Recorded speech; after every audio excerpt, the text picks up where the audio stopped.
ಆತ್ಮೀಯ ವಿದ್ಯಾರ್ಥಿಗಳೇ, ಪ್ರಥಮ PUC ರಾಜ್ಯಶಾಸ್ತ್ರದ 3ನೇ ತರಗತಿಗೆ ತಮ್ಮೆಲ್ಲರಿಗೂ ಸ್ವಾಗತ.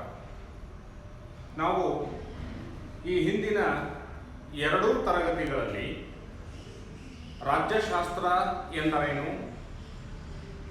ರಾಜ್ಯಶಾಸ್ತ್ರದ ಬೆಳವಣಿಗೆ ಏನು ಮತ್ತು ರಾಜ್ಯಶಾಸ್ತ್ರದ ಕುರಿತು ಇರುವಂತಹ ವ್ಯಾಖ್ಯಾನಗಳು ಏನು ಅಂತಕ್ಕಂತಹ ವಿಚಾರಗಳನ್ನು ಅಧ್ಯಯನ ಮಾಡಿದ್ದೇವೆ. ಈಗ 3ನೇ ತರಗತಿಯಲ್ಲಿ ರಾಜ್ಯಶಾಸ್ತ್ರದ ಸ್ವರೂಪ ಅಂತಕ್ಕಂತಹ ವಿಚಾರವನ್ನು ನಾವು ಅಧ್ಯಯನ ಮಾಡೋಣ. ಇಲ್ಲಿ ರಾಜ್ಯಶಾಸ್ತ್ರ ಒಂದು ವಿಜ್ಞಾನವೇ ಅಥವಾ ಕಲೆಯೇ ಎನ್ನುವಂತಹ ವಿಚಾರ. ಇಲ್ಲಿ ನಾವು ಗಮನಿಸಬೇಕಾಗಿರ್ತಕ್ಕಂತಹ ಒಂದು ಅಂಶ ಏನು ಅಂತ ಹೇಳಿದ್ರೆ, ರಾಜ್ಯಶಾಸ್ತ್ರದ ಸ್ವರೂಪದ ಬಗ್ಗೆ ರಾಜ್ಯಶಾಸ್ತ್ರಜ್ಞರಲ್ಲಿ ಭಿನ್ನಾಭಿಪ್ರಾಯಗಳು ಇದೆ ಅಂತಕ್ಕಂಥದ್ದು. ಹಲವು ರಾಜ್ಯಶಾಸ್ತ್ರಜ್ಞರು ರಾಜ್ಯಶಾಸ್ತ್ರವನ್ನ ಒಂದು ವಿಜ್ಞಾನ ಅಂತ ಹೇಳಿ ಪ್ರತಿಪಾದನೆಯನ್ನ ಮಾಡ್ತಾರೆ. ಇನ್ನು ಹಲವು ರಾಜ್ಯಶಾಸ್ತ್ರಜ್ಞರು ರಾಜ್ಯಶಾಸ್ತ್ರವನ್ನ ಒಂದು ಕಲೆ ಅಂತ ಹೇಳ್ಬಿಟ್ಟು ಪ್ರತಿಪಾದನೆಯನ್ನ ಮಾಡ್ತಾರೆ ಅಥವಾ ಸಮರ್ಥನೆಯನ್ನ ಕೊಟ್ಕೊಳ್ತಾರೆ. ಹೀಗಾಗಿ ಅರಿಸ್ಟಾಟಲನ ಕಾಲದಿಂದಲೂ ಸಹ ರಾಜ್ಯಶಾಸ್ತ್ರದ ಸ್ವರೂಪ ಅಂತಕ್ಕಂಥದ್ದು ಒಂದು ಭಿನ್ನಾಭಿಪ್ರಾಯಗಳಿಂದ ಕೂಡಿದೆ ಅಂತಕ್ಕಂಥದ್ದು. ಹಾಗಾಗಿ ರಾಜ್ಯಶಾಸ್ತ್ರ ಒಂದು ವಿಜ್ಞಾನ ಅನ್ನುವುದರ ಸಮರ್ಥನೆಗಳನ್ನು ಸಹ ನಾವು ಇಲ್ಲಿ ನೋಡೋಣ ಮತ್ತು ರಾಜ್ಯಶಾಸ್ತ್ರ ಕಲೆ ಅನ್ನುವಂತಹ ಸಮರ್ಥನೆಗಳನ್ನು ಸಹ ನಾವು ಇಲ್ಲಿ ಅಧ್ಯಯನವನ್ನ ಮಾಡಬೇಕಾಗ್ತದೆ. ನಾವು ಮೊದಲಿಗೆ ರಾಜ್ಯಶಾಸ್ತ್ರ ಒಂದು ವಿಜ್ಞಾನ ಅಂತ ಹೇಳಿ ಪ್ರತಿಪಾದನೆಯನ್ನು ಮಾಡಿರ್ತಕ್ಕಂತಹ ವಿಚಾರಗಳನ್ನು ನಾವು ನೋಡುವುದಾದರೆ, ರಾಜ್ಯಶಾಸ್ತ್ರ ಒಂದು ಶ್ರೇಷ್ಠ ವಿಜ್ಞಾನ ಅಂತ ಹೇಳಿ ಪ್ರತಿಪಾದನೆಯನ್ನು ಮಾಡೋರು ಯಾರು ಅಂತ ಹೇಳಿದ್ರೆ ಅರಿಸ್ಟಾಟಲ್. ರಾಜ್ಯಶಾಸ್ತ್ರದ ಪಿತಾಮಹನಾದಂತಹ ಅರಿಸ್ಟಾಟಲ್ ರಾಜ್ಯಶಾಸ್ತ್ರವನ್ನ ಒಂದು ಶ್ರೇಷ್ಠವಾಗಿರ್ತಕ್ಕಂತಹ ವಿಜ್ಞಾನ ಅಂತ ಹೇಳಿ ಪ್ರತಿಪಾದನೆಯನ್ನ ಮಾಡಿ. ಅವರ ಜೊತೆಯಲ್ಲಿ ಜೀನ್ ಬೋರ್ಡಿನ್ ಅಂತಕ್ಕಂತಹ ಒಬ್ಬ ರಾಜ್ಯಶಾಸ್ತ್ರಜ್ಞ, ಥಾಮಸ್ ಆಬ್ಸ್ ಅಂತಕ್ಕಂತಹ ರಾಜ್ಯಶಾಸ್ತ್ರಜ್ಞ, ನಿಕೋಲಸ್ ಮೆಕಾವಲ್ಲಿ ಮತ್ತು ಮಾಂಟೆಸ್ಕೋ ಇನ್ನು ಮುಂತಾದವರು ಏನ್ ಹೇಳ್ತಾರೆ, ರಾಜ್ಯಶಾಸ್ತ್ರ ಒಂದು ವಿಜ್ಞಾನ ಅಂತ ಹೇಳಿ ಪ್ರತಿಪಾದನೆಯನ್ನ ಮಾಡಿದ್ದಾರೆ ಅಂತಕ್ಕಂಥ. ಇಲ್ಲಿ ನಾವು ರಾಜ್ಯಶಾಸ್ತ್ರ ಒಂದು ವಿಜ್ಞಾನ ಅಂತ ಹೇಳಿ ನಾವು ಅಧ್ಯಯನ ಮಾಡಬೇಕಾದ್ರೆ ನಮಗೆ ಮೊದಲಿಗೆ ವಿಜ್ಞಾನ ಅಂದ್ರೆ ಏನು ಅಂತ ಗೊತ್ತಿರಬೇಕು. ಕ್ರಮಬದ್ಧವಾಗಿ ಅಧ್ಯಯನ ಮಾಡುವ ಯಾವುದೇ ಒಂದು ವಿಷಯವನ್ನ ವಿಜ್ಞಾನ ಅಂತ ಹೇಳಿ ಕರೀತಾರೆ. A systematic study of knowledge is called science ಅಂತ ಹೇಳಿ ಕರೀತಾರೆ.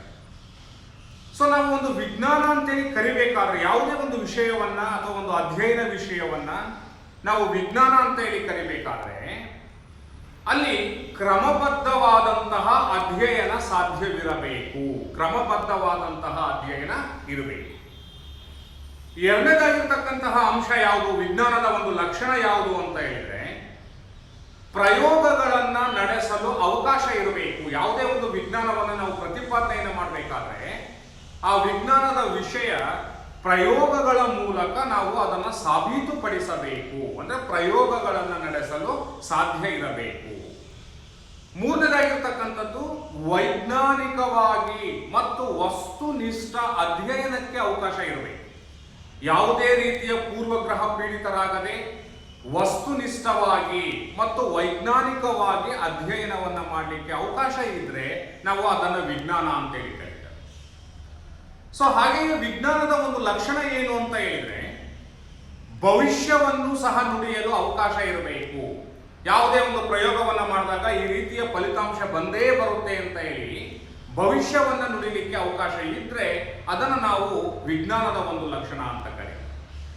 ಹಾಗಾಗಿ ಯಾವುದೇ ಒಂದು ಅಧ್ಯಯನ ವಿಷಯವನ್ನ ನಾವು ವಿಜ್ಞಾನ ಅಂತ ಕರಿಬೇಕಾದ್ರೆ ಅತಿ ಮುಖ್ಯವಾಗಿ ಕ್ರಮಬದ್ಧ ಅಧ್ಯಯನ ಇರಬೇಕು ಅಂತೇಳಿ ಹೇಳ್ತಾರೆ. ಹಾಗಾಗಿ ನಾವು ಇಲ್ಲಿ ರಾಜ್ಯಶಾಸ್ತ್ರ ಒಂದು ವಿಜ್ಞಾನ ಅಂತ ಹೇಳಿ ನಾವು ಅಧ್ಯಯನವನ್ನ ಮಾಡ್ತಾ ಇದ್ದೀವಿ ಅಂತ ಹೇಳಿದ್ರೆ ರಾಜ್ಯಶಾಸ್ತ್ರದಲ್ಲಿ ಕ್ರಮಬದ್ಧವಾದಂತಹ ಅಧ್ಯಯನ ಸಾಧ್ಯ ಇರಬೇಕು ಅಂತಕ್ಕಂಥ. ಸೊ ಅದು ಇದೆಯಾ ಅನ್ನುವಂಥದ್ದನ್ನು ನಾವು ನೋಡೋಣ. ವಿಜ್ಞಾನ ಅನ್ನುವಂತಹ ಪ್ರತಿಪಾದನೆಗೆ ಮೊದಲನೆಯದಾಗಿರ್ತಕ್ಕಂತಹ ಒಂದು ಲಕ್ಷಣ ಯಾವುದು ಅಂತ ಹೇಳಿದ್ರೆ ಕ್ರಮಬದ್ಧ ಅಧ್ಯಯನ ಸಾಧ್ಯವಿರಬೇಕು. ಸೊ ಹೌದು, ರಾಜ್ಯಶಾಸ್ತ್ರದಲ್ಲಿ ಕ್ರಮಬದ್ಧವಾಗಿ ಅಧ್ಯಯನವನ್ನ ಮಾಡಲಿಕ್ಕೆ ಅವಕಾಶ ಇದೆ ಅಂತಕ್ಕಂಥದ್ದು ಅರಿಸ್ಟಾಟಲ್, ಜೀನ್ ಬೋಡಿ, ಮೆಕಾವಲ್ಲಿ ಇವರೆಲ್ಲರೂ ಸಹ ಪ್ರತಿಪಾದನೆಯನ್ನ ಮಾಡ್ತಾರೆ. ರಾಜ್ಯಶಾಸ್ತ್ರ ಒಂದು ವಿಜ್ಞಾನ. ಒಂದು ರಾಜ್ಯಶಾಸ್ತ್ರದಲ್ಲಿ ವಿಷಯದ ಆಯ್ಕೆ ಇರಬಹುದು, ಕಲ್ಪನೆಯ ರಚನೆ ಇರಬಹುದು, ಮಾಹಿತಿಯ ಸಂಗ್ರಹಣೆ ಇರಬಹುದು, ಹೋಲಿಕೆ ಇರಬಹುದು, ವೀಕ್ಷಣೆ ಇರಬಹುದು, ಮುಂತಾದ ಇವೆಲ್ಲವನ್ನೂ ಸಹ ವೈಜ್ಞಾನಿಕವಾಗಿ ಮತ್ತು ಕ್ರಮಬದ್ಧವಾಗಿ ಅಧ್ಯಯನವನ್ನ ಮಾಡಲಿಕ್ಕೆ ಸಾಧ್ಯ ಇದೆ ಅಂತಕ್ಕಂಥದ್ದು ಈ ಎಲ್ಲ ರಾಜಕೀಯ ವಿಜ್ಞಾನಿಗಳ ಒಂದು ಪ್ರತಿಪಾದನೆ. ಅದಕ್ಕೆ ನಾವು ಅನೇಕ ಉದಾಹರಣೆಗಳನ್ನು ನೋಡಬಹುದು. ರಾಜ್ಯಶಾಸ್ತ್ರದ ಪಿತಾಮಹನಾದಂತಹ ಅರಿಸ್ಟಾಟಲ್ ದ ಕಾನ್ಸ್ಟಿಟ್ಯೂಷನ್ ಎನ್ನುವಂತಹ ಕೃತಿಯನ್ನ ರಚಿಸುವಂತಹ ಸಂದರ್ಭದಲ್ಲಿ, ದ ಪಾಲಿಟಿಕ್ಸ್ ಎನ್ನುವಂತಹ ಕೃತಿಯನ್ನ ರಚಿಸುವಂತಹ ಸಂದರ್ಭದಲ್ಲಿ ವಿಶ್ವದ 158 ರಾಷ್ಟ್ರಗಳ ಸಂವಿಧಾನಗಳನ್ನ ಅಧ್ಯಯನವನ್ನ ಮಾಡಿ ದ ಪಾಲಿಟಿಕ್ಸ್ ಎಂತಕ್ಕಂಥ ಒಂದು ಕೃತಿಯನ್ನ ಅಥವಾ ದ ಕಾನ್ಸ್ಟಿಟ್ಯೂಷನ್ ಎಂತಕ್ಕಂಥದ್ದನ್ನ ಬರೀಲಿಕ್ಕೆ ಪ್ರಯತ್ನವನ್ನ ಮಾಡ. ಅಂದ್ರೆ ಇದರ ಅರ್ಥ ಏನು ಅಂತ ಹೇಳಿದ್ರೆ, ವೈಜ್ಞಾನಿಕ ವಿಧಾನಗಳ ಮೂಲಕ ಸಂವಿಧಾನವನ್ನ ರಚಿಸಿ ಒಂದು ರಾಷ್ಟ್ರದ ಆಡಳಿತವನ್ನು ನಡೆಸಿಕೊಳ್ಳಿಕ್ಕೆ ಸಾಧ್ಯ ಅಂತಕ್ಕಂಥದ್ದನ್ನ, ಕ್ರಮಬದ್ಧವಾಗಿ ಸಾಧ್ಯ ಅಂತಕ್ಕಂಥದ್ದನ್ನ ಅರಿಸ್ಟಾಟಲ್ ಅವರು ಪ್ರತಿಪಾದನೆಯನ್ನ ಮಾಡಿದ್ದಾರೆ. ಸೊ ಹಾಗೆಯೇ ನಾವು ಇವತ್ತು ಆಧುನಿಕ ಕಾಲದ ಚುನಾವಣೆಗಳನ್ನು ನೋಡ್ತೇವೆ. ಚುನಾವಣಾ ಪೂರ್ವದಲ್ಲಿ ಚುನಾವಣಾ ಸಮೀಕ್ಷೆಗಳನ್ನ ಮಾಡ್ತಾರೆ. ಆ ಎಲ್ಲ ಚುನಾವಣಾ ಸಮೀಕ್ಷೆಗಳು ಸಹ ವೈಜ್ಞಾನಿಕವಾಗಿ ಹಲವಾರು ಶಾಂಪಲ್ಗಳನ್ನು ತೆಗೆದುಕೊಳ್ಳುವುದರ ಮೂಲಕ, ರಾಷ್ಟ್ರದ ಪ್ರಜೆಗಳನ್ನ ಸಂದರ್ಶನ ಮಾಡುವುದರ ಮೂಲಕ, ಚುನಾವಣೆಯಲ್ಲಿ ಯಾವ ರಾಜಕೀಯ ಪಕ್ಷ ಬಹುಮತ ಗಳಿಸಿಕೊಳ್ಳಬಹುದು ಅಂತಕ್ಕಂತಹ ಚುನಾವಣಾ ಸಮೀಕ್ಷೆಗಳನ್ನು ನಡೆಸ್ತೇವೆ. ಆ ಚುನಾವಣಾ ಸಮೀಕ್ಷೆಗಳು ಸಹ ಕ್ರಮಬದ್ಧವಾಗಿ ಮತ್ತು ವೈಜ್ಞಾನಿಕವಾಗಿ ಮಾಡ್ತೇವೆ. ಚುನಾವಣೆಯ ನಂತರ ಫಲಿತಾಂಶ ಮತ್ತು ಸಮೀಕ್ಷೆ ಸರಿಯಾದಂತಹ ಹೋಲಿಕೆಯಾಗಿರುವಂತಹ ನೂರಾರು ಉದಾಹರಣೆಗಳನ್ನು ನಾವು ಇವತ್ತು ಆಧುನಿಕ ಪ್ರಪಂಚದಲ್ಲಿ, ಆಧುನಿಕ ಪ್ರಜಾಪ್ರಭುತ್ವದಲ್ಲಿ ಇದನ್ನು ಕಾಣಲಿಕ್ಕೆ ಸಾಧ್ಯ ಇದೆ. ಸೊ ಈ ಎಲ್ಲ ಅಂಶಗಳನ್ನು ನಾವು ನೋಡಿದಾಗ ರಾಜ್ಯಶಾಸ್ತ್ರವನ್ನು ಸಹ ಕ್ರಮಬದ್ಧವಾಗಿ, ವಿಜ್ಞಾನದಂತೆಯೇ ಕ್ರಮಬದ್ಧವಾಗಿ ಅಧ್ಯಯನವನ್ನ ಮಾಡಲಿಕ್ಕೆ ಸಾಧ್ಯ ಇದೆ ಎನ್ನುವಂತಹ ಒಂದು ಪ್ರತಿಪಾದನೆಯನ್ನು ನಾವು ಮಾಡಲಿಕ್ಕೆ ಸಾಧ್ಯ ಇದೆ. ಸೊ ಅದೇ ರೀತಿಯಾಗಿ ರಾಜ್ಯಶಾಸ್ತ್ರ ವಿಜ್ಞಾನ ಅಂತೇಳಿ ನಾವು ಹೇಳಬೇಕಾದ್ರೆ ಪ್ರಯೋಗಗಳು ಇರಬೇಕು. ಸೊ ರಾಜ್ಯಶಾಸ್ತ್ರದಲ್ಲಿಯೂ ಸಹ ಪ್ರಯೋಗಗಳನ್ನು ನಡೆಸಲು ಸಾಧ್ಯ. ಆದರೆ ಇಲ್ಲಿ ರಾಜ್ಯಶಾಸ್ತ್ರದ ಪ್ರಯೋಗ ಅಂತಕ್ಕಂಥದ್ದು ಕೇವಲ ಒಂದು ಪ್ರಯೋಗ ಶಾಲೆಗೆ ಅಥವಾ 4 ಗೋಡೆಗಳ ಒಳಗಡೆ ಮಾತ್ರ ಪ್ರಯೋಗ ನಡೆಯೋದಿಲ್ಲ. ರಾಜ್ಯಶಾಸ್ತ್ರದಲ್ಲಿ ಪ್ರಯೋಗ ಶಾಲೆ ಅಂತಕ್ಕಂಥದ್ದು ಇಡೀ ಸಮಾಜವೇ ಒಂದು ಪ್ರಯೋಗ ಶಾಲೆಯಾಗಿರುತ್ತದೆ. ಹಾಗಾಗಿ ನಾವು ರಾಜ್ಯಶಾಸ್ತ್ರದಲ್ಲಿಯೂ ಸಹ ಪ್ರಯೋಗಗಳನ್ನು ನಡೆಸಲಿಕ್ಕೆ ಸಾಧ್ಯ. ಇಡೀ ಸಮಾಜವೇ ಒಂದು ಪ್ರಯೋಗಾಲಯ. ಆ ಸಮಾಜದಲ್ಲಿ ನಾವು ಪ್ರಯೋಗಗಳನ್ನು ನಡೆಸುವುದಕ್ಕೆ ಅವಕಾಶ ಇದೆ ಅಂತಕ್ಕಂಥದ್ದು ಅರಿಸ್ಟಾಟಲ್ ಮತ್ತು ಇತರೆ ರಾಜ್ಯಶಾಸ್ತ್ರಜ್ಞರ ಪ್ರತಿಪಾದನೆಯಾಗಿದೆ ಅಂತಕ್ಕಂಥದ್ದು. ಸೊ ನಾವು ಉದಾಹರಣೆಗೆ ನಾವು ನೋಡೋದಾದ್ರೆ, ಸ್ವಿಟ್ಜರ್ಲೆಂಡ್ ರಾಷ್ಟ್ರದಲ್ಲಿ ನಿರಂತರವಾಗಿ ರಾಜಕೀಯ ಪ್ರಯೋಗಗಳನ್ನು ಮಾಡುವುದರ ಮೂಲಕ ಅಲ್ಲಿ ಪ್ರತ್ಯಕ್ಷ ಪ್ರಜಾಪ್ರಭುತ್ವವೇ ಸೂಕ್ತ ಅಂತ ಹೇಳಿ ತೀರ್ಮಾನಕ್ಕೆ ಬಂದು ಅಲ್ಲಿ ಪ್ರತ್ಯಕ್ಷ ಪ್ರಜಾಪ್ರಭುತ್ವವನ್ನು ಅಳವಡಿಸಿಕೊಂಡು ಆ ರಾಷ್ಟ್ರದಲ್ಲಿ ಯಶಸ್ವಿಯಾಗಿರ್ತಕ್ಕಂಥದ್ದನ್ನು ನಾವು ಕಾಣ್ತೇವೆ. ಅದೇ ರೀತಿ ಇತ್ತೀಚೆಗೆ ಆಫ್ಘಾನಿಸ್ತಾನದಲ್ಲಿಯೂ ಸಹ ಪ್ರಜಾಪ್ರಭುತ್ವವನ್ನು ಅಳವಡಿಸಿಕೊಂಡ್ರೆ ಹೇಗೆ ಅನ್ನುವಂಥ ಪ್ರಯೋಗವನ್ನು ಮಾಡಿ ಆಫ್ಘಾನಿಸ್ತಾನದಲ್ಲಿ ಹೊಸದಾಗಿ ಪ್ರಜಾಪ್ರಭುತ್ವವನ್ನು ಅಳವಡಿಸಿಕೊಂಡು ಆ ರಾಷ್ಟ್ರ ಇವತ್ತು ಅಭಿವೃದ್ಧಿಯತ್ತ ಸಾಗ್ತಾ ಇದೆ. ಅಂದ್ರೆ ರಾಜ್ಯಶಾಸ್ತ್ರದಲ್ಲಿಯೂ ಸಹ ಪ್ರಯೋಗಗಳನ್ನು ನಡೆಸಲು ಮತ್ತು ಫಲಿತಾಂಶವನ್ನ ಪಡೆಯಲು ಸಹ ಸಾಧ್ಯ ಅಂತಕ್ಕಂತಹ ಅಂಶ ಇರೋದ್ರಿಂದ ಹಾಗಾಗಿ ರಾಜ್ಯಶಾಸ್ತ್ರವು ಸಹ ಒಂದು ವಿಜ್ಞಾನ ಅಂತ ಹೇಳಿ ಕರೀತಾರೆ. ಸೊ ರಾಜ್ಯಶಾಸ್ತ್ರವನ್ನು ಸಹ ವಸ್ತುನಿಷ್ಠ ಅಧ್ಯಯನ ಮಾಡಲು ಸಾಧ್ಯ ಅಂತಕ್ಕಂಥ ರಾಜಕೀಯ ಚಿಂತಕರೇ ಆಗಿರಲಿ ಅಥವಾ ರಾಜಕೀಯ ವಿಜ್ಞಾನಿಗಳೇ ಆಗಿರಲಿ ಅಥವಾ ಸಂಶೋಧಕರೇ ಆಗಿರಲಿ, ರಾಜ್ಯಶಾಸ್ತ್ರವನ್ನು ಸಹ ಯಾವುದೇ ಪೂರ್ವಗ್ರಹ ಪೀಡಿತರಾಗದೆ ವಸ್ತುನಿಷ್ಠವಾಗಿ ಅಧ್ಯಯನವನ್ನು ಮಾಡಲಿಕ್ಕೆ ಅವಕಾಶ ಇದೆ. ನಾವು ನೋಡ್ತೇವೆ ಸಾಮಾನ್ಯವಾಗಿ ಚುನಾವಣಾ ಸಂದರ್ಭದಲ್ಲಿ ಅನೇಕ ಟಿವಿಗಳಲ್ಲಿ ಮತ್ತು ಅನೇಕ ಪತ್ರಿಕೆಗಳಲ್ಲಿ ಚುನಾವಣಾ ಸಮೀಕ್ಷೆಗಳನ್ನು ಬರೀತಾರೆ. ಆ ಚುನಾವಣಾ ಸಮೀಕ್ಷೆಗಳು ಸಹ ಚುನಾವಣಾ ಫಲಿತಾಂಶ ಬಂದ ನಂತರ ನಾವು ನೋಡಿದಾಗ ಅವೆರಡಕ್ಕೂ ಸಹ ಸೂಕ್ತವಾಗಿರ್ತಕ್ಕಂಥ ಹೋಲಿಕೆ ಅಥವಾ ಆ ಸಮೀಕ್ಷೆ ಅಂತಕ್ಕಂಥದ್ದು ಸತ್ಯವಾಗೇ ಇರ್ತದೆ, ಫಲಿತಾಂಶ ಸತ್ಯವಾಗೇ ಇರ್ತದೆ. ಅಂದ್ರೆ ಯಾವುದೇ ಒಬ್ಬ ಸಂಶೋಧಕ ಅಥವಾ ಚಿಂತಕ ಒಂದು ವಿಷಯವನ್ನ ಅಧ್ಯಯನ ಮಾಡಬೇಕಾದ್ರೆ, ಒಂದು ಸಮೀಕ್ಷೆಯನ್ನು ಮಾಡಬೇಕಾದ್ರೆ, ಒಂದು ಫಲಿತಾಂಶವನ್ನ ಘೋಷಣೆಯನ್ನ ಮಾಡಬೇಕಾದ್ರೆ ಪೂರ್ವಗ್ರಹ ಪೀಡಿತರಾಗದೆ ವಸ್ತುನಿಷ್ಠವಾಗಿ ಅಧ್ಯಯನವನ್ನ ಮಾಡಿದಾಗ ಅಲ್ಲಿ ಒಂದು ಅತ್ಯುತ್ತಮವಾದಂತಹ ಫಲಿತಾಂಶ ಬಂದೇ ಬರ್ತದೆ. ಸೊ ಹಾಗಾಗಿ ರಾಜ್ಯಶಾಸ್ತ್ರವನ್ನು ಸಹ ವಸ್ತುನಿಷ್ಠವಾಗಿ ಅಧ್ಯಯನವನ್ನ ಮಾಡಲಿಕ್ಕೆ ಸಾಧ್ಯ ಇದೆ. ಹಾಗಾಗಿ ರಾಜ್ಯಶಾಸ್ತ್ರ ಒಂದು ವಿಜ್ಞಾನ ಅಂತಕ್ಕಂತಹ ಪ್ರತಿಪಾದನೆಯನ್ನು ನಾವು ಕಾಣ್ತೇವೆ. ಸೊ ಅದೇ ರೀತಿ ಕೊನೆಗಾಗಿರ್ತಕ್ಕಂತಹ ಅಂಶ ಅಂತ ಹೇಳಿದ್ರೆ ಭವಿಷ್ಯವನ್ನ ನುಡಿಯಲು ಸಾಧ್ಯವಿರಬೇಕು. ಒಂದು ವಿಜ್ಞಾನ ಅಂತ ಹೇಳಿ ಕರಿಬೇಕಾದ್ರೆ ಒಂದು ಭವಿಷ್ಯವನ್ನು ನುಡಿಯಕ್ಕೆ ಸಾಧ್ಯ ಇರಬೇಕು. ಉದಾಹರಣೆ, ವಿಜ್ಞಾನದಲ್ಲಿ H2O ಅಂತ ನಾವು ನೋಡ್ತೇವೆ. ನೀರಿನ ಅಣುಸೂತ್ರ ಯಾವುದು ಅಂತ ಹೇಳಿದ್ರೆ H2O ಅಂತಕ್ಕಂಥ. ಎರಡು ಹೈಡ್ರೋಜನ್ ಭಾಗ, ಒಂದು ಆಕ್ಸಿಜನ್ ಭಾಗ, ಎರಡನ್ನ ಮಿಕ್ಸ್ ಮಾಡಿದಾಗ ನೀರು ಅಂತಕ್ಕಂಥದ್ದು ಬರ್ತದೆ. ಇದು ವಿಶ್ವ ವ್ಯಾಪ್ತಿಯಾಗಿರ್ತಕ್ಕಂತಹ ಸಾರ್ವತ್ರಿಕವಾಗಿರ್ತಕ್ಕಂತಹ ಸತ್ಯ. ಎರಡು ಭಾಗದ ಆಕ್ಸಿಜನ್ ಮತ್ತು ಎರಡು ಭಾಗದ ಹೈಡ್ರೋಜನ್ ಮತ್ತು ಒಂದು ಭಾಗ ಆಕ್ಸಿಜನ್ ಅನ್ನು ಮಿಕ್ಸ್ ಮಾಡಿದಾಗ ನೀರು ಬರ್ತದೆ, H2O ಬರ್ತದೆ ಅಂತಕ್ಕಂಥದ್ದು ಸಾರ್ವತ್ರಿಕವಾಗಿರ್ತಕ್ಕಂತಹ ಸತ್ಯ. ನಾವು ಎಲ್ಲಿ ಬೇಕಾದರೂ ಸಹ ಅದನ್ನು ಭವಿಷ್ಯವನ್ನು ನುಡಿಯಬಹುದು, ಪ್ರಯೋಗವನ್ನ ಮಾಡಲಿಕ್ಕೆ ಸಾಧ್ಯ. ಸೊ ಅದೇ ರೀತಿ ರಾಜ್ಯಶಾಸ್ತ್ರದಲ್ಲಿಯೂ ಸಹ ಭವಿಷ್ಯವನ್ನ ನುಡಿಯಲಿಕ್ಕೆ ಸಾಧ್ಯ ಇದೆ ಎನ್ನುವಂಥದ್ದನ್ನ ಅರಿಸ್ಟಾಟಲ್ ರವರು ಪ್ರತಿಪಾದನೆಯನ್ನ ಮಾಡಿದ್ದಾರೆ. ಜಗತ್ತಿನಲ್ಲಿ ನಡೀತಕ್ಕಂತಹ ರಾಜಕೀಯ ವಿದ್ಯಮಾನಗಳ ಬಗ್ಗೆ ಮುನ್ಸೂಚನೆಯನ್ನ ನೀಡಲಿಕ್ಕೆ ಸಾಧ್ಯ ಇದೆ. ನೈಸರ್ಗಿಕ ವಿಜ್ಞಾನದಂತೆ ರಾಜ್ಯಶಾಸ್ತ್ರವೂ ಸಹ ಮುಂದೆ ಸಂಭವಿಸಬಹುದಾದಂತಹ ರಾಜಕೀಯ ವಿದ್ಯಮಾನಗಳ ಬಗ್ಗೆ ಭವಿಷ್ಯವನ್ನ ನುಡಿಯಲಿಕ್ಕೆ ಸಾಧ್ಯ ಇದೆ ಅಂತೇಳಿ ಹೇಳ್ತಾರೆ. ಉದಾಹರಣೆ ಅರಿಸ್ಟಾಟಲ್ ಹೇಳ್ತಾನೆ, ಎಲ್ಲಿ ಸಾಮಾಜಿಕ ಅಸಮಾನತೆ, ಆರ್ಥಿಕ ಅಸಮಾನತೆ ಮತ್ತು ಭ್ರಷ್ಟಾಚಾರ ಮತ್ತು ಸ್ವಜನ ಪಕ್ಷಪಾತಗಳು ಇರುತ್ತವೆಯೋ ಆ ವ್ಯವಸ್ಥೆಯಲ್ಲಿ ಕ್ರಾಂತಿ ಸಂಭವಿಸುತ್ತದೆ ಅನ್ನುವಂತಹ ಭವಿಷ್ಯವನ್ನ ಅರಿಸ್ಟಾಟಲ್ ನುಡಿತಾನೆ. ಅದೇ ರೀತಿ ಎಲ್ಲೆಲ್ಲಿ ಈ ರೀತಿಯ ದೋಷಗಳು ಇದೆಯೋ ಅಂತಹ ರಾಷ್ಟ್ರಗಳಲ್ಲಿ ಕ್ರಾಂತಿ ಸಂಭವಿಸಿರ್ತಕ್ಕಂಥದ್ದನ್ನ ನಾವು ನೋಡ್ತೇವೆ. ಉದಾಹರಣೆ ಅಂತ ಹೇಳಿದ್ರೆ ಅಮೆರಿಕದ ಕ್ರಾಂತಿಯನ್ನು ನಾವು ನೋಡಬಹುದು, ರಷ್ಯಾದ ಕ್ರಾಂತಿಯನ್ನು ನಾವು ನೋಡಬಹುದು, ಫ್ರಾನ್ಸಿನ ಕ್ರಾಂತಿಯನ್ನು ಸಹ ನಾವು ನೋಡಬಹುದು.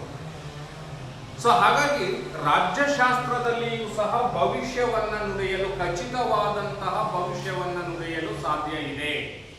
ಸೊ ಈ ಎಲ್ಲ ಕಾರಣಗಳಿಂದ ರಾಜ್ಯಶಾಸ್ತ್ರವು ಒಂದು ವಿಜ್ಞಾನ ಅನ್ನುವಂಥದ್ದು ಈ ಎಲ್ಲ ರಾಜಕೀಯ ಚಿಂತಕರ ಪ್ರತಿಪಾದನೆ ಆಗಿದೆ.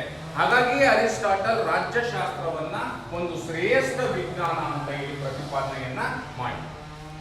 ಸೊ ರಾಜ್ಯಶಾಸ್ತ್ರ ಒಂದು ವಿಜ್ಞಾನ, ಕ್ರಮಬದ್ಧವಾಗಿ ಅಧ್ಯಯನವನ್ನ ಮಾಡಲಿಕ್ಕೆ ಸಾಧ್ಯ ಇದೆ. ರಾಜ್ಯಶಾಸ್ತ್ರದಲ್ಲಿ ಪ್ರಯೋಗ ನಡೆಸಲಿಕ್ಕೆ ಸಾಧ್ಯ ಇದೆ. ಇಡೀ ಸಮಾಜವೇ ಒಂದು ಪ್ರಯೋಗಶಾಲೆಯಾಗಿ ನಾವು ಅದನ್ನ ಮಾರ್ಪಾಟು ಮಾಡಿ ಅಧ್ಯಯನವನ್ನ ಮಾಡಲಿಕ್ಕೆ ಸಾಧ್ಯ ಇದೆ, ಪ್ರಯೋಗವನ್ನ ನಡೆಸಲಿಕ್ಕೆ ಸಾಧ್ಯ ಇದೆ. ಅದೇ ರೀತಿಯಾಗಿ ವಸ್ತುನಿಷ್ಠ ಅಧ್ಯಯನ ಮಾಡಬೇಕು, ಪೂರ್ವಗ್ರಹ ಪೀಡಿತರಾಗಿರಬಾರದು. ಸೊ ಅದೇ ರೀತಿಯಾಗಿ ಖಚಿತವಾದಂತಹ ಭವಿಷ್ಯವನ್ನೂ ಸಹ ನುಡಿಯಲಿಕ್ಕೆ ಸಾಧ್ಯ ಇದೆ. ಅಂದ್ರೆ ಇವೆಲ್ಲವೂ ಸಹ ವಿಜ್ಞಾನದ ಲಕ್ಷಣಗಳು. ಈ ಎಲ್ಲ ವಿಜ್ಞಾನದ ಲಕ್ಷಣಗಳು ಸಹ ರಾಜ್ಯಶಾಸ್ತ್ರಕ್ಕೆ ಅನ್ವಯವಾಗುವುದರಿಂದ ರಾಜ್ಯಶಾಸ್ತ್ರ ಒಂದು ವಿಜ್ಞಾನ ಅಂತ ಹೇಳ್ಬಿಟ್ಟು Aristotle, Jean Bodin, Thomas Hobbes, Nicholas Machiavelli, Montesquieu ಮುಂತಾದ ರಾಜ್ಯಶಾಸ್ತ್ರಜ್ಞರು ರಾಜ್ಯಶಾಸ್ತ್ರ ಒಂದು ವಿಜ್ಞಾನ ಅಂತ ಹೇಳಿ ಪ್ರತಿಪಾದನೆಯನ್ನ ಮಾಡಿದ್ದಾರೆ. ಸೊ ಹಾಗೆಯೇ ನಾವು ನೋಡುವುದಾದರೆ ಇನ್ನು ಹಲವು ರಾಜ್ಯಶಾಸ್ತ್ರಜ್ಞರು ಏನ್ ಹೇಳ್ತಾರೆ ಅಂತ ಹೇಳಿದ್ರೆ ರಾಜ್ಯಶಾಸ್ತ್ರ ಒಂದು ವಿಜ್ಞಾನ ಅಲ್ಲ, ಅದು ಕೇವಲ ಕಲೆ ಅನ್ನುವಂತಹ ವಾದವನ್ನ ಮಾಡ್ತಾರೆ.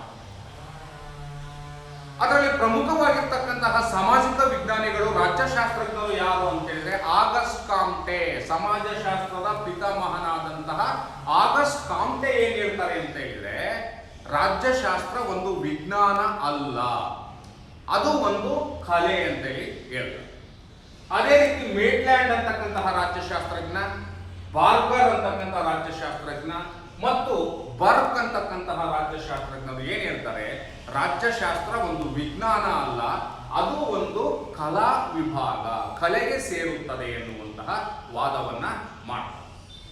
ಸೊ ನಾವು ಕಲೆ ಅಂದ್ರೆ ಏನು ಅಂತ ನಾವು ನೋಡುವುದಾದರೆ, ಯಾವುದೇ ಒಂದು ಗುರಿ ಸಾಧನೆಗಾಗಿ ಸಾಧನಗಳನ್ನು ಕೌಶಲ್ಯಮಯವಾಗಿ ಮತ್ತು ವ್ಯವಸ್ಥಿತವಾಗಿ ಅಳವಡಿಸಿಕೊಳ್ಳುವುದನ್ನೇ ಕಲೆ ಅಂತ ಹೇಳಿ ಅವರು ಕರೀತಾರೆ.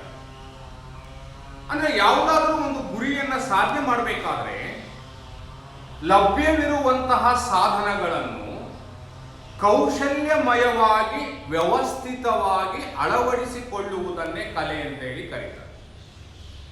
ಹಾಗಾಗಿ ನಾವು ಇಲ್ಲಿ ಕಲೆ ಅಂತ ಹೇಳಿದ ತಕ್ಷಣವೇ ಅಲ್ಲಿ ಅತಿ ಮುಖ್ಯವಾಗಿ ಬೇಕಾಗ್ತಕ್ಕಂತಹ ಅಂಶಗಳು ಏನು ಅಂತ ಹೇಳಿದ್ರೆ, ತರಬೇತಿ ಇರಬೇಕು, ಅನುಭವ ಇರಬೇಕು, ಕೌಶಲ್ಯತೆ ಇರಬೇಕು, ನೈಪುಣ್ಯತೆಗಳು ಇರಬೇಕು. ಇವುಗಳ ಸಹಾಯದಿಂದ ಒಂದು ವಿಷಯವನ್ನು ಅಥವಾ ಭಾವನೆಯನ್ನು ಅಭಿವ್ಯಕ್ತಪಡಿಸುವಂತಹ ಮಾಧ್ಯಮವನ್ನ ಕಲೆ ಎಂದು ಕರೆಯಬಹುದು ಅಂತ ನಾವು ನೋಡ್ತೇವೆ. ಸೊ ಹಾಗಾಗಿ ಇವರೆಲ್ಲ ಏನ್ ಹೇಳ್ತಾರೆ ಅಂತ ಹೇಳಿದ್ರೆ, ರಾಜ್ಯಶಾಸ್ತ್ರ ಒಂದು ವಿಜ್ಞಾನ ಅಲ್ಲ, ಒಂದು ಕಲೆ ಅಂತಕ್ಕಂಥದ್ದು ಈ ಎಲ್ಲ ಚಿಂತಕರ, ರಾಜ್ಯಶಾಸ್ತ್ರಜ್ಞರ, ಸಾಮಾಜಿಕ ಚಿಂತಕರ ಪ್ರತಿಪಾದನೆಯಾಗಿದೆ ಅಂತಕ್ಕಂಥದ್ದು. ಸೊ ಅದಕ್ಕೆ ಅವರು ಕೊಡ್ತಕ್ಕಂತಹ ಕಾರಣಗಳು ಏನು, ಮುಖ್ಯವಾದಂತಹ ಕಾರಣಗಳೇನು ಅಂತ ಹೇಳಿದ್ರೆ, ರಾಜ್ಯಶಾಸ್ತ್ರದಲ್ಲಿ ಮೂಲಭೂತ ಪರಿಕಲ್ಪನೆಗಳ ಬಗ್ಗೆ ಭಿನ್ನಾಭಿಪ್ರಾಯಗಳು ಇದೆ ಅಂತಕ್ಕಂಥದ್ದು. ಒಂದು ವಿಜ್ಞಾನ ಅಂತ ಕರಿಬೇಕಾದ್ರೆ ಮೂಲ ತತ್ವಗಳ ಬಗ್ಗೆ ಸಾರ್ವತ್ರಿಕ ಅಭಿಪ್ರಾಯ ಅಂತಕ್ಕಂಥದ್ದು ಇರಬೇಕು, ಅದನ್ನು ನಾವು ವಿಜ್ಞಾನ ಅಂತ ಕರಿತೇವೆ. ಆದರೆ ರಾಜ್ಯಶಾಸ್ತ್ರದಲ್ಲಿ ಮೂಲಭೂತ ಪರಿಕಲ್ಪನೆಗಳ ಬಗ್ಗೆ ಭಿನ್ನಾಭಿಪ್ರಾಯ ಇದೆ ಅಂತೇಳಿ ಇವರು ವಾದವನ್ನ ಮಾಡ್ತಾರೆ. ಒಂದು ವಿಜ್ಞಾನದಲ್ಲಿ ನಾವು ಭೌತಶಾಸ್ತ್ರ, ರಸಾಯನಶಾಸ್ತ್ರ, ಜೀವಶಾಸ್ತ್ರವನ್ನು ನಾವು ತೆಗೆದುಕೊಂಡು ನೋಡಿದಾಗ, ನೈಸರ್ಗಿಕ ವಿಜ್ಞಾನಗಳನ್ನು ತೆಗೆದುಕೊಂಡು ನೋಡಿದಾಗ, ಆ ನೈಸರ್ಗಿಕ ವಿಜ್ಞಾನದಲ್ಲಿ ಸಾರ್ವತ್ರಿಕವಾದಂತಹ ಮೂಲಭೂತ ಪರಿಕಲ್ಪನೆಗಳ ಬಗ್ಗೆ ಸಾರ್ವತ್ರಿಕ ಅಭಿಪ್ರಾಯ ಇರುತ್ತೆ. ಆದ್ರೆ ಇಲ್ಲಿ ಏನಾಗುತ್ತೆ ಅಂತ ಹೇಳಿದ್ರೆ ಭಿನ್ನಾಭಿಪ್ರಾಯಗಳಿದೆ ಅಂತಕ್ಕಂಥದ್ದು ಇವರ ವಾದವಾಗಿದೆ ಅಂತಕ್ಕಂಥದ್ದು. ಉದಾಹರಣೆ ನೋಡಿ, ನಾವು ರಾಜ್ಯಶಾಸ್ತ್ರದಲ್ಲಿ ಏನಾಗುತ್ತೆ ಅಂತ ಹೇಳಿದ್ರೆ ಪ್ರಜಾಪ್ರಭುತ್ವ, ರಾಷ್ಟ್ರೀಯತೆ ಅಂತಕ್ಕಂಥದ್ದು, ಸಾಮ್ರಾಜ್ಯಶಾಹಿ ಪದ್ಧತಿ ಅಂತಕ್ಕಂಥದ್ದು, ಉದಾರವಾದ ಅಂತಕ್ಕಂಥದ್ದು, ಖಾಸಗೀಕರಣ ಅಂತಕ್ಕಂಥದ್ದು, ಜಾಗತೀಕರಣ ಅಂತಕ್ಕಂಥದ್ದು, ಈ ಎಲ್ಲ ಮೂಲಭೂತ ಪರಿಕಲ್ಪನೆಗಳು ಏನ್ ಬರ್ತದೆ, ಆ ಮೂಲಭೂತ ಪರಿಕಲ್ಪನೆಗಳ ಬಗ್ಗೆ ಬೇರೆ ಬೇರೆ ರಾಜ್ಯಶಾಸ್ತ್ರಜ್ಞರು ತಮ್ಮದೇ ಆಗಿರ್ತಕ್ಕಂತಹ ಅಭಿಪ್ರಾಯಗಳನ್ನು ವ್ಯಕ್ತಪಡಿಸ್ತಾರೆ. ಅಲ್ಲಿ ಏಕ ಅಭಿಪ್ರಾಯ ಅಂತಕ್ಕಂಥದ್ದು ಇರೋದಿಲ್ಲ. ಉದಾರವಾದ ಅಂತ ಹೇಳಿದ್ರೆ ಬೇರೆ ರಾಜ್ಯಶಾಸ್ತ್ರಜ್ಞರು ತಮ್ಮ ವ್ಯಾಖ್ಯಾನಗಳನ್ನು ಕೊಡ್ತಾರೆ. ಪ್ರಜಾಪ್ರಭುತ್ವ ಅಂದ್ರೆ ಏನು ಅನ್ನೋದಕ್ಕೆ ತಮ್ಮದೇ ಆದಂತಹ ವ್ಯಾಖ್ಯಾನಗಳನ್ನು ಕೊಡ್ತಾರೆ. ಸಾಮ್ರಾಜ್ಯಶಾಹಿ ಪದ್ಧತಿ ಅಂದ್ರೆ ಏನು ಅನ್ನೋದಕ್ಕೆ ತಮ್ಮದೇ ಆಗಿರ್ತಕ್ಕಂತಹ ಬೇರೆ ಬೇರೆ ಅಭಿಪ್ರಾಯಗಳು ಇರುತ್ತವೆ ರಾಜ್ಯಶಾಸ್ತ್ರದಲ್ಲಿ. ಆದ್ರೆ ಇದನ್ನು ನಾವು ವಿಜ್ಞಾನ ಅಂತ ಕರಿಬೇಕಾದ್ರೆ ಸಾರ್ವತ್ರಿಕ ಮೂಲಭೂತ ಪರಿಕಲ್ಪನೆಗಳ ಬಗ್ಗೆ ಒಂದೇ ಅಭಿಪ್ರಾಯ ಇರಬೇಕು, ಸಾರ್ವತ್ರಿಕ ಅಭಿಪ್ರಾಯ ಇರಬೇಕು. ಈಗ ಉದಾಹರಣೆ, ವಿಜ್ಞಾನದಲ್ಲಿ ನಾವು ಫಿಸಿಕ್ಸ್ ಅಂತ ಹೇಳಿದ್ರೆ ಇಡೀ ವಿಶ್ವದಲ್ಲಿ ಫಿಸಿಕ್ಸ್ ಅನ್ನೋದಕ್ಕೆ ಒಂದೇ ಡೆಫಿನೇಷನ್ ಇರುತ್ತೆ, ಅದು ಏಕ ಅಭಿಪ್ರಾಯ. ಆದ್ರೆ ಇಲ್ಲಿ ರಾಜ್ಯಶಾಸ್ತ್ರದಲ್ಲಿ ಏನಾಗುತ್ತೆ, ಸಾಮ್ರಾಜ್ಯಶಾಹಿ ಪದ್ಧತಿ ಅಥವಾ ಪ್ರಜಾಪ್ರಭುತ್ವ ಅನ್ನೋದಕ್ಕೆ ನೂರಾರು ರಾಜ್ಯಶಾಸ್ತ್ರಜ್ಞರು ತಮ್ಮದೇ ಆಗಿರ್ತಕ್ಕಂತಹ ಬೇರೆ ಬೇರೆ ಅಭಿಪ್ರಾಯಗಳನ್ನ ವ್ಯಕ್ತಪಡಿಸ್ತಾರೆ. ಸೊ ಹಾಗಾಗಿ ಏನಾಗುತ್ತೆ, ಇಲ್ಲಿ ಮೂಲಭೂತ ಪರಿಕಲ್ಪನೆಗಳ ಬಗ್ಗೆ ಭಿನ್ನಾಭಿಪ್ರಾಯಗಳು ಇದ್ದೇ ಇದ್ದಾವೆ. ಹಾಗಾಗಿ ರಾಜ್ಯಶಾಸ್ತ್ರ ಒಂದು ವಿಜ್ಞಾನ ಅಲ್ಲ, ಅದು ಒಂದು ಕಲೆ ಅಂತ ಹೇಳ್ಬಿಟ್ಟು ಆಗಸ್ಟ್ ಕಾಮ್ಟೆ ಮತ್ತು ಇತರ ರಾಜ್ಯಶಾಸ್ತ್ರಜ್ಞರು ಇದನ್ನ ಅಭಿಪ್ರಾಯವನ್ನ ವ್ಯಕ್ತಪಡಿಸ್ತಾರೆ. ಸೊ ಇನ್ನು ಎರಡನೇದಾಗಿರ್ತಕ್ಕಂತಹ ಕಾರಣ ಏನ್ ಕೊಡ್ತಾರೆ ಅಂತ ಹೇಳಿದ್ರೆ, ರಾಜ್ಯಶಾಸ್ತ್ರದ ತತ್ವಗಳು ಸಾರ್ವತ್ರಿಕತೆಯನ್ನ ಪಡೆದುಕೊಂಡಿಲ್ಲ ಅಂತ ಹೇಳ್ತಾರೆ. ಅಂದ್ರೆ ಇದು ಸಹ ಅದೇ ರೀತಿಯಾಗಿರ್ತಕ್ಕಂಥದ್ದು. ಒಂದು ವಿಜ್ಞಾನದಲ್ಲಿ ಒಂದು ತತ್ವ ಇದೆ ಅಂತ ಹೇಳಿದ್ರೆ ಅದು ಸಾರ್ವತ್ರಿಕತೆಯನ್ನ ಪಡೆದುಕೊಂಡಿರುತ್ತದೆ. ಉದಾಹರಣೆ ಅಂತ ಹೇಳಿದ್ರೆ ನ್ಯೂಟನ್ನ ಮೂರನೇ ನಿಯಮ ಇದೆ. ಯಾವುದೇ ಒಂದು ವಸ್ತುವನ್ನ ಮೇಲಕ್ಕೆ ಚುಮ್ಮಿದಾಗ ಭೂಮಿಯ ಗುರುತ್ವಾಕರ್ಷಣೆಯ ಬಲದ ಕಾರಣದಿಂದಾಗಿ ಆ ವಸ್ತು ಕೆಳಗಡೆ ಬಿದ್ದೇ ಬೀಳುತ್ತೆ ಅಂತಕ್ಕಂಥದ್ದು ಒಂದು ವಿಜ್ಞಾನದ ಗುರುತ್ವಾಕರ್ಷಣೆಯ ನ್ಯೂಟನ್ನ ಮೂರನೇ ನಿಯಮದ ಒಂದು ಲಕ್ಷಣ. ಆ ಆ ಒಂದು ತತ್ವ ಏನಿದೆ ಅದು ವಿಶ್ವವ್ಯಾಪ್ತಿಯಾಗಿ ಸಾರ್ವತ್ರಿಕತೆಯನ್ನ ಪಡೆದುಕೊಂಡಿದೆ. ನಾವೊಂದು ಬಾಲನ್ನ ಭಾರತದಲ್ಲಿ ಮೇಲೆಸ್ತರೂ ಸಹ ಅದು ಕೆಳಗಡೆ ಭೂಮಿಯ ಕಡೆ ಬಂದೇ ಬರ್ತದೆ. ಅಮೆರಿಕಾದಲ್ಲಿಯೂ ಸಹ ಒಂದು ಬಾಲನ್ನ ಮೇಲೊಸ್ದಾಗ ಅದು ಸಹ ಕೆಳಗಡೆ ಬಂದೇ ಬರ್ತದೆ. ಎಲ್ಲರೂ ಇದನ್ನ ಒಂದೇ ರೀತಿಯ ಅಭಿಪ್ರಾಯದ ಮೂಲಕ ಒಪ್ಪಿಕೊಂಡಿರ್ತಕ್ಕಂತಹ ಸತ್ಯ ಅದು ನ್ಯೂಟನ್ನ ಗುರುತ್ವಾಕರ್ಷಣೆಯ ಬಲ, ಮೂರನೇ ನಿಯಮ ಅಂತ ಹೇಳಿ ಕರೀತೇವೆ. ಸೊ ಅದನ್ನು ನಾವು ಸಾರ್ವತ್ರಿಕತೆ ಅಂತ ಕರೀತೇವೆ.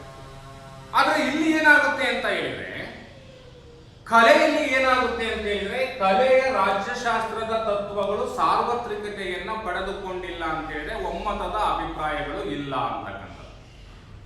ಈಗ ಉದಾಹರಣೆ ನೋಡಿ, ಚುನಾವಣಾ ಫಲಿತಾಂಶ ಈ ರೀತಿ ಬರುತ್ತೆ ಅಂತ ಯಾರಾದ್ರೂ ಒಬ್ಬರು ಒಂದು ಅಂಶವನ್ನ ಪ್ರತಿಪಾದನೆಯನ್ನ ಮಾಡಿದ್ರೆ ಅದು ಸುಳ್ಳಾಗಿರತಕ್ಕಂತಹ ನೂರಾರು ಉದಾಹರಣೆಗಳನ್ನು ನಾವು ಕಾಣಲಿಕ್ಕೆ ಸಾಧ್ಯ ಇಲ್ಲ. ನೈಸರ್ಗಿಕ ವಿಜ್ಞಾನಗಳ ನಿಯಮದಂತೆ ರಾಜ್ಯಶಾಸ್ತ್ರದ ತತ್ವಗಳು ಅಥವಾ ನಿಯಮಗಳು ದೇಶಾತೀತ ಮತ್ತು ಕಾಲಾತೀತವಾದವುಗಳು ಅಲ್ಲ. ಕಾಲದ ಪರಿಸ್ಥಿತಿಗೆ ಅನುಗುಣವಾಗಿ, ದೇಶದ ನಿಯಮಗಳಿಗೆ ಅನುಗುಣವಾಗಿ, ಕಾಲದಿಂದ ಕಾಲಕ್ಕೆ, ದೇಶದಿಂದ ದೇಶಕ್ಕೆ ರಾಜ್ಯಶಾಸ್ತ್ರದ ತತ್ವಗಳು ಬದಲಾವಣೆಯನ್ನು ಹೊಂದುತ್ತವೆ. ಸೊ ಹಾಗಾಗಿ ರಾಜ್ಯಶಾಸ್ತ್ರ ಒಂದು ವಿಜ್ಞಾನ ಅಲ್ಲ, ಅದು ಒಂದು ಕಲೆ ಅಂತಕ್ಕಂಥದ್ದನ್ನ ಈ ರಾಜ್ಯಶಾಸ್ತ್ರಜ್ಞರುಗಳು ಅಥವಾ ಈ ಒಂದು ಚಿಂತಕರು ಅಭಿಪ್ರಾಯವನ್ನ ವ್ಯಕ್ತಪಡಿಸಿದ್ದಾರೆ ಅಂತಕ್ಕಂಥದ್ದು. ಸೊ ಅದೇ ರೀತಿ ಮೂರನೇದಾಗಿರ್ತಕ್ಕಂತಹ ಒಂದು ಅಂಶ ಏನು, ಅವರ ಪ್ರತಿಪಾದನೆ ಏನು ಅಂತ ಹೇಳಿದ್ರೆ, ಪ್ರಯೋಗಗಳನ್ನ ನಡೆಸಲು ಸಾಧ್ಯ ಇಲ್ಲ ಅಂತಕ್ಕಂಥದ್ದು.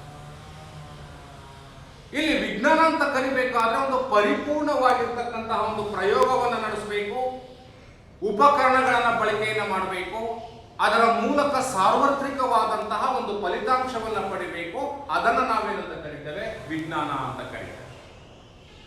ಆದ್ರೆ ಇಲ್ಲಿ ರಾಜ್ಯಶಾಸ್ತ್ರದಲ್ಲಿ ಪರಿಪೂರ್ಣವಾದಂತಹ ಪ್ರಯೋಗಗಳನ್ನು ನಡೆಸಲು ಸಾಧ್ಯ ಇಲ್ಲ.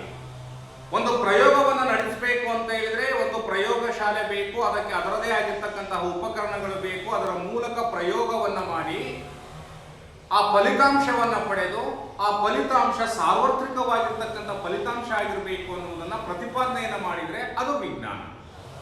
ಆದ್ರೆ ಇಲ್ಲಿ ರಾಜ್ಯಶಾಸ್ತ್ರದಲ್ಲಿ ಏನಾಗುತ್ತೆ, ಪ್ರಯೋಗಗಳನ್ನು ನಡೆಸಲು ಸಾಧ್ಯ ಇಲ್ಲ. ಇಡೀ ಸಮಾಜದಲ್ಲಿರ್ತಕ್ಕಂತಹ ಎಲ್ಲ ವ್ಯಕ್ತಿಗಳು, ಸಮಾಜವೇ ಒಂದು ಪ್ರಯೋಗ ಶಾಲೆ ಅಂತೇಳಿ ನಾವು ವಿಜ್ಞಾನದವರು ಎಷ್ಟೇ ಪ್ರತಿಪಾದನೆಯನ್ನ ಮಾಡಿದ್ರು ಸಹ ಸಮಾಜವನ್ನ ನಾವೊಂದು ಪ್ರಯೋಗ ಶಾಲೆ ಅಂತ ಹೇಳ್ಬಿಟ್ಟು ಪರಿಗಣನೆಗೆ ತೆಗೆದುಕೊಳ್ಳಿಕ್ಕೆ ಸಾಧ್ಯ ಆಗೋದಿಲ್ಲ. ವಿಜ್ಞಾನದಲ್ಲಿ ಪ್ರಯೋಗದಲ್ಲಿ ಏನಾಗುತ್ತೆ, ವಸ್ತುವಿನ ಸ್ಥಿರತೆ ಗುಣವನ್ನ ಹೊಂದಿರಬೇಕು. ಆದರೆ ರಾಜ್ಯಶಾಸ್ತ್ರದಲ್ಲಿ ವ್ಯಕ್ತಿಗಳು ಒಂದು ಸ್ಥಿರತೆಯ ಗುಣವನ್ನ ಹೊಂದಿರುವುದಿಲ್ಲ. ಕಾಲಕ್ಕೆ ಅನುಗುಣವಾಗಿ, ಪರಿಸ್ಥಿತಿಗೆ ಅನುಗುಣವಾಗಿ ಸಮಾಜ ಬದಲಾಗ್ತಾ ಇರ್ತದೆ, ಸಮಾಜದಲ್ಲಿರ್ತಕ್ಕಂತಹ ಮನುಷ್ಯನು ಸಹ ಬದಲಾಗ್ತಾ ಇರ್ತಾನೆ, ಅವನ ತತ್ವಗಳು ಮತ್ತು ಆ ಸಾಮಾಜಿಕ ವಾತಾವರಣವು ಸಹ ಬದಲಾಗೋದ್ರಿಂದ ನಿರ್ದಿಷ್ಟವಾಗಿರ್ತಕ್ಕಂತಹ ಪ್ರಯೋಗಗಳನ್ನು ನಡೆಸಲು ರಾಜ್ಯಶಾಸ್ತ್ರದಲ್ಲಿ ಸಾಧ್ಯ ಇಲ್ಲ. ಹಾಗಾಗಿ ರಾಜ್ಯಶಾಸ್ತ್ರ ಅಂತಕ್ಕಂಥದ್ದು ಒಂದು ಕಲೆ ಅಂತ ಹೇಳ್ಬಿಟ್ಟು ಒಂದು ವಾದವನ್ನ, ಒಂದು ಪ್ರತಿಪಾದನೆಯನ್ನ ಮಾಡ್ತಾರೆ. ಸೊ ಅದೇ ರೀತಿ ಕೊನೆಯದಾಗಿರ್ತಕ್ಕಂತಹ ಅಂಶ ಅಂತ ಹೇಳಿದ್ರೆ, ಖಚಿತವಾದ ಭವಿಷ್ಯವನ್ನ ನುಡಿಸಲು ಸಾಧ್ಯ ಇಲ್ಲ. ರಾಜ್ಯಶಾಸ್ತ್ರದಲ್ಲಿ ಏನಾಗುತ್ತೆ ಅಂತ ಹೇಳಿದ್ರೆ ಖಚಿತವಾಗಿರ್ತಕ್ಕಂತಹ ಭವಿಷ್ಯವನ್ನು ನುಡಿಲಿಕ್ಕೆ ಸಾಧ್ಯ ಆಗೋದಿಲ್ಲ. ವಿಜ್ಞಾನದಲ್ಲಿ ಆದ್ರೆ ಏನಾಗುತ್ತೆ ಅಂದ್ರೆ, ಇಂತಹ ದಿನ ಸೂರ್ಯಗ್ರಹಣ, ಇಂತಹ ಗಂಟೆಗೆ, ಇಂತಹ ನಿಮಿಷದಲ್ಲಿ ಸೂರ್ಯಗ್ರಹಣ, ಚಂದ್ರಗ್ರಹಣ ನಡೆಯುತ್ತದೆ ಎನ್ನುವಂಥದ್ದನ್ನ ಖಚಿತವಾದಂತಹ ದಿನಾಂಕ ಮತ್ತು ಸಮಯವನ್ನ ವಿಜ್ಞಾನದಲ್ಲಿ ತಿಳಿಸಲಿಕ್ಕೆ ಸಾಧ್ಯ ಇದೆ. ಆದ್ರೆ ಇಲ್ಲಿ ರಾಜ್ಯಶಾಸ್ತ್ರದಲ್ಲಿ ಈ ರೀತಿಯಾದಂತಹ ಖಚಿತವಾದಂತಹ ಭವಿಷ್ಯವನ್ನ ನುಡಿಯಲಿಕ್ಕೆ ಸಾಧ್ಯ ಇಲ್ಲ ಅಂತಕ್ಕಂಥದ್ದು. ಅನೇಕ ನಾವು ಉದಾಹರಣೆಗಳನ್ನು ನೋಡೋದು. ಚುನಾವಣಾ ಫಲಿತಾಂಶವನ್ನಾಗಲಿ ಖಚಿತವಾಗಿ ನುಡಿಯಲಿಕ್ಕೆ ಸಾಧ್ಯ ಇಲ್ಲ. ಅಥವಾ ಕ್ರಾಂತಿ ಅಂತಕ್ಕಂಥದ್ದು ಸಮಾಜದಲ್ಲಿ ಇಂತಹ ದಿನ, ಇಂತಹ ಗಂಟೆಗೆ ಇಷ್ಟೇ ಇದರಲ್ಲಿ ನಡೆಯುತ್ತದೆ ಕ್ರಾಂತಿ ಅಂತ ಹೇಳ್ಬಿಟ್ಟು ಸಹ ನಾವು ಅದನ್ನು ತಿಳಿಸ್ಲಿಕ್ಕೆ ಸಾಧ್ಯವಾಗುವುದಿಲ್ಲ. ಯಾಕೆ ಅಂತ ಹೇಳಿದ್ರೆ, ರಾಜ್ಯಶಾಸ್ತ್ರ ಅಂತಕ್ಕಂಥದ್ದು ಮಾನವನ ರಾಜಕೀಯ ಚಟುವಟಿಕೆಗಳನ್ನ ಕುರಿತು ಅಧ್ಯಯನ ಮಾಡತಕ್ಕಂತಹ ಶಾಸ್ತ್ರ. ಮಾನವ ಅಂತಕ್ಕಂಥವನು ಬದಲಾವಣೆಗೆ ಒಳಪಡ್ತಕ್ಕಂಥದ್ದು. ಮನುಷ್ಯ ಬದುಕ್ತಕ್ಕಂಥದ್ದು ಸಮಾಜದಲ್ಲಿ, ಸಮಾಜ ಬದಲಾದಂತೆ, ಮನುಷ್ಯ ಬದಲಾದಂತೆ ಸಮಾಜ, ಮನುಷ್ಯ ಮತ್ತು ಅವನ ಚಿಂತನೆಗಳು ಬದಲಾಗ್ತಾ ಹೋಗ್ತಾ ಇರ್ತದೆ. ಹಾಗಾಗಿ ಖಚಿತವಾಗಿ ಭವಿಷ್ಯವನ್ನು ನುಡಿಯಲಿಕ್ಕೆ ಸಾಧ್ಯ ಇಲ್ಲ. ಸೊ ಈ ಕಾರಣದಿಂದಾಗಿ ರಾಜ್ಯಶಾಸ್ತ್ರ ಒಂದು ವಿಜ್ಞಾನ ಅಲ್ಲ, ಅದು ಒಂದು ಕಲೆ ಅಂತಕ್ಕಂಥದ್ದನ್ನ ಆಗಸ್ಟ್ ಕಾಮ್ಟೆ, ಮೇಟ್ಲ್ಯಾಂಡ್, ಬಾರ್ಗರ್ ಮತ್ತು ಬರ್ಕ್ ಅಂತಕ್ಕಂತಹ ಮತ್ತು ಇನ್ನಿತರ ರಾಜ್ಯಶಾಸ್ತ್ರಜ್ಞರು ರಾಜ್ಯಶಾಸ್ತ್ರ ಒಂದು ವಿಜ್ಞಾನ ಅಲ್ಲ, ಒಂದು ಕಲೆ ಅಂತ ಹೇಳ್ಬಿಟ್ಟು ಪ್ರತಿಪಾದನೆಯನ್ನ ಮಾಡ್ತಾರೆ. ಸೊ ಅದೇ ರೀತಿ Aristotle, Jean Bodin, Thomas Hobbes, Machiavelli, Montesquieu ಇನ್ನು ಮುಂತಾದವರು ಏನ್ ಹೇಳ್ತಾರೆ ಅಂದ್ರೆ ರಾಜ್ಯಶಾಸ್ತ್ರ ಒಂದು ಶ್ರೇಷ್ಠ ವಿಜ್ಞಾನ ಅಂತೇಳಿ ಈ ಕಾರಣಗಳನ್ನ ಅವರು ಕೊಡ್ತಾ ಬರ್ತಾರೆ. ಸೊ ಹೀಗೆ ಅರಿಸ್ಟಾಟಲನ ಕಾಲದಿಂದಲೂ ಸಹ ರಾಜ್ಯಶಾಸ್ತ್ರದ ಸ್ವರೂಪದ ಬಗ್ಗೆ ರಾಜ್ಯಶಾಸ್ತ್ರಜ್ಞರಲ್ಲಿ ಭಿನ್ನಾಭಿಪ್ರಾಯಗಳು ಇದೆ. ಹಲವರು ರಾಜ್ಯಶಾಸ್ತ್ರವನ್ನ ವಿಜ್ಞಾನ ಅಂತ ವಾದವನ್ನ ಮಾಡ್ತಕ್ಕಂಥದ್ದು, ಹಲವರು ರಾಜ್ಯಶಾಸ್ತ್ರ ವಿಜ್ಞಾನ ಅಲ್ಲ, ಅದು ಒಂದು ಕಲೆ ಅನ್ನುವಂತಹ ವಾದವನ್ನ ಮಾಡ್ತಾ ಬರ್ತಾ ಇದ್ದಾರೆ. ಸೊ ಹೀಗಾಗಿ ರಾಜ್ಯಶಾಸ್ತ್ರದ ಸ್ವರೂಪಕ್ಕೆ ನಾವು ಸಂಬಂಧಪಟ್ಟಂತೆ ನಾವು ನೋಡುವುದಾದರೆ ರಾಜ್ಯಶಾಸ್ತ್ರ ಒಂದು ವಿಜ್ಞಾನವೋ ಅಥವಾ ಕಲೆಯೋ ಅನ್ನುವುದನ್ನ ನಾವು ನಿರ್ದಿಷ್ಟವಾಗಿ ಹೇಳಲಿಕ್ಕೆ ಸಾಧ್ಯವಾಗದೇ ಇದ್ರೂ ಸಹ ರಾಜ್ಯಶಾಸ್ತ್ರವು ಒಂದು ನಿರ್ದಿಷ್ಟ ವಿಜ್ಞಾನವಾಗಿರದೆ, ರಾಜ್ಯಶಾಸ್ತ್ರವು ನೈಸರ್ಗಿಕ ವಿಜ್ಞಾನಗಳಂತೆ ನಿರ್ದಿಷ್ಟ ವಿಜ್ಞಾನವಾಗಿರದೆ ಸಾಮಾಜಿಕ ವಿಜ್ಞಾನದ ಒಂದು ಭಾಗವಾಗಿದೆ ಅಂತಕ್ಕಂತಹ ಒಂದು ಅಂತಿಮ ತೀರ್ಮಾನಕ್ಕೆ ಬರಲಿಕ್ಕೆ ಸಾಧ್ಯ ಆಗುತ್ತದೆ ಅಂತಕ್ಕಂಥದ್ದು. ಇವತ್ತು ನಾವು ಆಧುನಿಕ ಕಾಲದಲ್ಲಿ ರಾಜ್ಯಶಾಸ್ತ್ರವನ್ನ ಸಾಮಾಜಿಕ ವಿಜ್ಞಾನದ ಒಂದು ಭಾಗ ಅಂತ ಹೇಳ್ಬಿಟ್ಟು ಇಡೀ ವಿಶ್ವವೇ ಒಪ್ಕೊಂಡಿದೆ. ವಿಜ್ಞಾನದಂತೆ ಪೂರ್ಣವಾದಂತಹ ವಿಜ್ಞಾನವಾಗಿರದೆ ವಿಜ್ಞಾನದ ಲಕ್ಷಣಗಳನ್ನು ಒಳಗೊಂಡಿರ್ತಕ್ಕಂತಹ ಸಮಾಜವನ್ನ ಆಧರಿಸಿರುವಂತಹ ವಿಜ್ಞಾನವಾಗಿರುವುದರಿಂದ ಇದನ್ನು ನಾವೇನಂತ ಕರಿತೀವಿ, ರಾಜ್ಯಶಾಸ್ತ್ರವನ್ನು ಅಂತಿಮವಾಗಿ ಯಾವ ತೀರ್ಮಾನಕ್ಕೆ ಬರಬಹುದು ಅಂತ ಹೇಳಿದ್ರೆ ಸಾಮಾಜಿಕ ವಿಜ್ಞಾನದ ಒಂದು ಭಾಗ. ಹಾಗಾಗಿನೇ ನಾವು ಇವತ್ತು ರಾಜ್ಯಶಾಸ್ತ್ರದ ಸ್ವರೂಪ ಅಂತ ಹೇಳಿದ ತಕ್ಷಣ, ರಾಜ್ಯಶಾಸ್ತ್ರ ಅಂತ ಹೇಳಿದ ತಕ್ಷಣ ಮಾನವನ ರಾಜಕೀಯ ಚಟುವಟಿಕೆಗಳನ್ನ ಕುರಿತು ಅಧ್ಯಯನ ಮಾಡುವ ಸಾಮಾಜಿಕ ವಿಜ್ಞಾನದ ಒಂದು ಭಾಗವೇ ರಾಜ್ಯಶಾಸ್ತ್ರ ಅಂತೇಳಿ ನಾವು ಕರೀತೇವೆ. ವಿಜ್ಞಾನವನ್ನ, ರಾಜ್ಯಶಾಸ್ತ್ರವನ್ನ ಇವತ್ತು ಒಂದು ಪ್ಯೂರ್ ಸೈನ್ಸ್ ಅಂತ ಹೇಳ್ಬಿಟ್ಟು ಪರಿಗಣನೆ ಮಾಡ್ಲಿಕ್ಕೆ ಸಾಧ್ಯ ಇಲ್ಲ. ರಾಜ್ಯಶಾಸ್ತ್ರವನ್ನ ಒಂದು ಪ್ಯೂರ್ ಆಗಿರ್ತಕ್ಕಂಥ ನಿರ್ದಿಷ್ಟವಾಗಿರ್ತಕ್ಕಂತಹ ಕಲೆ ಅಂತೇಳಿ ನಾವು ನಿರ್ಧಾರ ಮಾಡ್ಲಿಕ್ಕೆ ಸಾಧ್ಯ ಇಲ್ಲ. ಸೊ ಹಾಗಾಗಿ ರಾಜ್ಯಶಾಸ್ತ್ರವು ನಿರ್ದಿಷ್ಟ ವಿಜ್ಞಾನಗಳಂತೆ, ನೈಸರ್ಗಿಕ ವಿಜ್ಞಾನಗಳಂತೆ ನಿರ್ದಿಷ್ಟ ವಿಜ್ಞಾನವಾಗಿರದೆ ವಿಜ್ಞಾನದ ಲಕ್ಷಣಗಳನ್ನೂ ಸಹ ಒಳಗೊಂಡಿದೆ, ಕಲೆಯ ಲಕ್ಷಣಗಳನ್ನೂ ಸಹ ಒಳಗೊಂಡಿದೆ. ಹಾಗಾಗಿ ರಾಜ್ಯಶಾಸ್ತ್ರ ಒಂದು ಸಾಮಾಜಿಕ ವಿಜ್ಞಾನದ ಒಂದು ಭಾಗ ಅಂತ ಹೇಳಿ ನಾವು ಇವತ್ತು ಆಧುನಿಕ ಕಾಲದಲ್ಲಿ ಪರಿಗಣಿಸ್ತಾ ಇರ್ತಕ್ಕಂಥ ವಿಚಾರವನ್ನು ನಾವು ಇಲ್ಲಿ ನೋಡಬಹುದಾಗಿದೆ. ಸೊ ಹಾಗಾಗಿ ವಿದ್ಯಾರ್ಥಿಗಳೇ, ನೀವು ರಾಜ್ಯಶಾಸ್ತ್ರ ಅಂತ ಹೇಳಿದ ತಕ್ಷಣ ನಾವು ನಮ್ಮ ತಲೆಯಲ್ಲಿ ಏನ್ ಬರಬೇಕು ಅಂತ ಹೇಳಿದ್ರೆ ಇದು ಒಂದು ಸಾಮಾಜಿಕ ವಿಜ್ಞಾನದ ಒಂದು ಭಾಗ, ನೈಸರ್ಗಿಕ ವಿಜ್ಞಾನದ ಭಾಗವೂ ಸಹ ಅಲ್ಲ, ಕಲೆಯ ಭಾಗವೂ ಸಹ ಅಲ್ಲ, ಸಾಮಾಜಿಕ ವಿಜ್ಞಾನದ ಒಂದು ಭಾಗ ಅಂತ ಹೇಳ್ಬಿಟ್ಟು ನಾವು ಅದನ್ನ ಆಧುನಿಕ ಕಾಲದಲ್ಲಿ ಪರಿಗಣಿಸ್ತೇವೆ. ಯಾಕೆ ಅಂತ ಹೇಳಿದ್ರೆ ಮನುಷ್ಯ ಅಂತಕ್ಕಂಥವನು ಜೀವನವನ್ನ ಮಾಡ್ತಕ್ಕಂಥದ್ದು ಸಮಾಜದಲ್ಲಿ ಮಾಡ್ತಾನೆ, ರಾಜ್ಯದಲ್ಲಿ ಮಾಡ್ತಾನೆ. ರಾಜ್ಯದ ಒಳಗಡೆ ಇರ್ತಕ್ಕಂತಹ ಮಾನವನ ಚಟುವಟಿಕೆಗಳನ್ನು ಕುರಿತು ರಾಜ್ಯಶಾಸ್ತ್ರ ಅಧ್ಯಯನ ಮಾಡ್ತಾನೆ. ಹಾಗಾಗಿ ರಾಜ್ಯಶಾಸ್ತ್ರವನ್ನು ನಾವು ಅಂತಿಮವಾಗಿ ಯಾವ ನಿರ್ಧಾರಕ್ಕೆ ಬರಬಹುದು ಅಂತ ಹೇಳಿದ್ರೆ ರಾಜ್ಯಶಾಸ್ತ್ರ ವಿಜ್ಞಾನವೂ ಹೌದು, ಕಲೆಯೂ ಹೌದು, ಅವೆರಡರ ಸಮ್ಮಿಶ್ರವಾದಂತಹ ಸಾಮಾಜಿಕ ವಿಜ್ಞಾನದ ಒಂದು ಭಾಗವೇ ರಾಜ್ಯಶಾಸ್ತ್ರ ಅಂತ ಹೇಳ್ಬಿಟ್ಟು ನಾವು ಇದನ್ನ ಅಂತಿಮವಾದಂತಹ ನಿರ್ಧಾರಕ್ಕೆ ಬರಲಿಕ್ಕೆ ಅವಕಾಶ